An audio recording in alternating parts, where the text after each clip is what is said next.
You might think that this is what you have to look like to be an endurance athlete. But more often than not, most endurance athletes actually look like this. Regular people trying to accomplish things they never thought possible in endurance races every year. Why not change your life and make this the year that you tackle that big challenge that you've always been putting off? A lot of new runners are starting to wrap their heads around doing their first half marathon. Getting a training plan will be the biggest key to success. So today I'm going to give a 4 workout per week beginner half marathon training plan that encompasses all the work you'll need to do to reach your goals with just 4 workouts a week.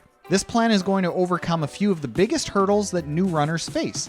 Being able to run the distance of a half marathon without stopping, being able to run that half marathon fairly fast, and staying strong and injury-free while training. What's up, motivators? My name is Taryn, and when ordinary people want to accomplish something extraordinary in endurance sports, they choose Motiv training plans. Let's do it. To start off, the plan we're going to talk about assumes you will already be able to run 30 minutes continuously without stopping. This doesn't mean you have to be running fast at all. Even a bit of a peppy little shuffle is enough for our purposes to get you started. If you can't do this yet, you can watch this video to wrap your head around what a half marathon training plan will look like when you're ready. Then we'll link to a video at the end of this video to our complete beginner's guide to getting started running from scratch. But for today, the 4 workouts that we're going to recommend that you do each week are: first, an intense run; second, a tempo run; third, a strength workout; and fourth, a long run. These 3 runs will make sure that you can run the race really well, and the strength workout will keep you strong, injury-free, and mobile while you're doing it. Before we get into those runs, it's important to start by establishing your heart rate and pace training zones, because you'll need to be running at the right intensity every minute of every single run to get the most out of the time that you're spending training. Figuring out your zones will be very easy. On the screen is the workout we use in our app to figure out pace training zones.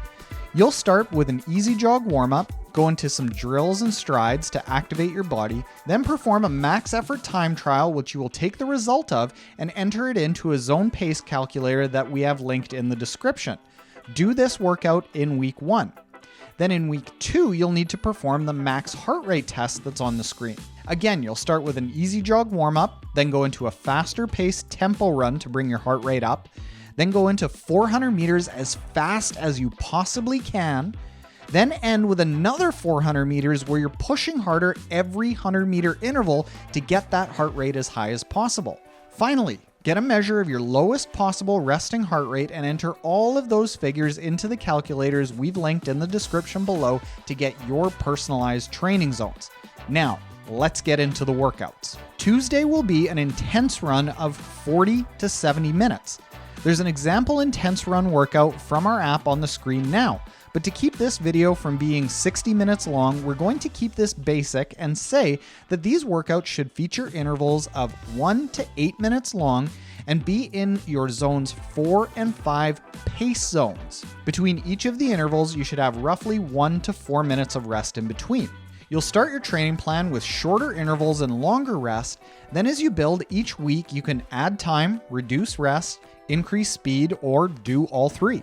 This run teaches your body how to move fast. The goal is to go faster than what's comfortable for you to elicit a training response that is going to improve your speed. It's important not to run on back-to-back days when you're just starting out, because that can introduce injury. So that's why the next run is scheduled for Thursday, which is a tempo run of 40 to 70 minutes. Again, to keep this video short, these workouts should feature intervals of 10 to 30 minutes and be in your zones 3 and 4 by pace, with 5 to 10 minutes of rest in between. Much like the intense run, you will start with shorter intervals and longer rest. Then, as you progress, add time, reduce rest, or go faster as you improve. The goal of this tempo workout is to teach your body how to run fast for a long period of time. It's preparing you not just to finish the race, but to finish it well. It's combining the endurance of completing the distance with the speed from that intense workout. You'll take a rest from this workout on Friday, and then on Saturday, you'll do a 30 to 60 minute strength workout. We've put some example movements on the screen from the guided strength video workouts that are in our app. You can see that we really like mobility-focused kettlebell movements, But really, you can do whatever you like. A lot of strength trainers tend to split hairs saying that every single method that they recommend is better than all other methods. Fact of the matter is, though, that different people have different methods. Some, yes, are better than others. Some are more accessible than others. We really like kettlebell mobility-focused movements because it's very easy for people to buy one kettlebell and get excellent training without spending a ton of money on equipment. But really, do whatever strength training feels good for you. The two big keys to keep in mind with endurance sport-specific strength training are: first, when you're in the middle of a training plan, don't make those strength workouts much more than an activation of the muscles. We don't want to break down your muscles and make them sore for your runs. This invites injury. Second, stay out of that 8 to 15 rep range used for building muscles. This tends to break down your muscles, making them sore, and we're looking to build strength and stability, not build muscle growth to perform well in endurance sports. These strength workouts can be as short as 30 minutes, but no longer than 60 to make sure that we're keeping our stress levels nice and low. Finally, Sunday is the long run, where you'll train your body to run for so long that covering the distance of the race will be a complete non-issue. As we show in this workout on the screen, the long run is fairly simple. We recommend that you do it on trails to keep the risk of injury low, while also improving your explosive power, which will improve your running economy, allowing you to run while using less energy. Here's the big key to this long run though. You have to do it with a very low heart rate under your zone 2 heart rate cap. It shouldn't be done by pace, it should be done by heart rate. For a lot of people, especially if you're doing this on hills and trails, that will mean that this run is done really slow with walk breaks. And that's totally okay. That's the point. Pace has nothing to do with this workout. It's all about keeping your heart rate in the right zone. By keeping your heart rate low, you will keep your stress response low so that you'll stay healthy during the training build. It'll also build mitochondria in the muscles so that you'll be able to produce more energy, raising the ceiling of what you're capable of. This run should be 60 minutes to 2.5 hours. Those are the 4 workouts, but there are a few things that you need to keep in mind. For all of these workouts, do 2 weeks in a row, pushing really hard and building up. Then every 3rd week, take a lighter week that's rest focused, where you should step down your training by 30 to 40%. And the final obvious question that a lot of people have is, well, how long should they build up to be able to reach their goals in a half marathon?